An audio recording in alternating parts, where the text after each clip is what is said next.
I'll tell you, when I interview people in marketing at Schwab, the first thing I say to them is, why would you want to work in an industry where the language is esoteric, the regulation's intense, the clients are generally pretty disengaged, and I'm the CMO and I'd have trouble just defining the shopping process.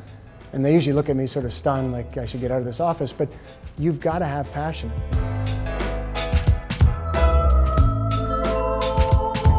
grew up in Toronto, a suburb outside of Toronto.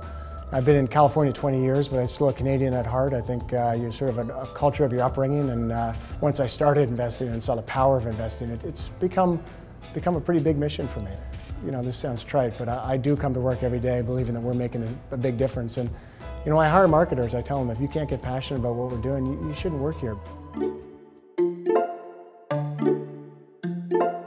I think marketing has evolved so much over the years. I think it used to be, in many ways, a sort of an advertising and communications discipline. And as CMO of Charles Schwab, I fundamentally think that great marketers in this day and age are general managers first, who combine that with incredible marketing instinct and acumen.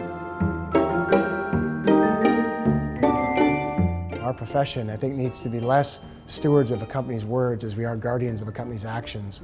You know, we live in a world of low trust, of noise, of high connectivity, and in this world, people are going to watch your actions. They're not going to listen to your words. So as a CMO, I spend a lot of my time thinking about how do we live up to our brand promise every single day at every touch point. I think ultimately that is what marketing is all about.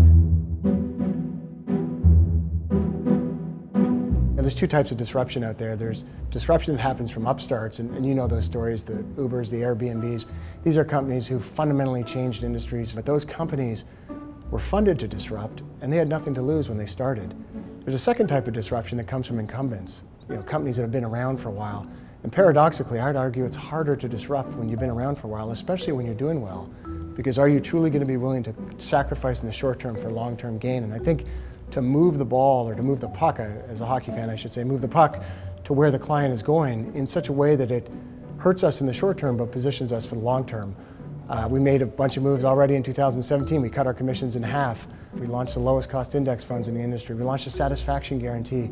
All of these are disruptive to us and disruptive to the category, and no one was forcing us to do it. As we see through the client's eyes, we feel like this is where the puck is going and this is where they want us to go. Every Canadian has some affinity with hockey. I play in California in a street hockey league, which most Californians wouldn't know what a street hockey league is. But what I love about sports in general and hockey is, you know, the intensity, the passion, but also the fact that, you know, at the end of the game, you're still shaking hands and you're still having a beer and you're still enjoying yourself. So, and I think work's the same. I love to win at work, but I say to people, winning is fun and we need to have fun.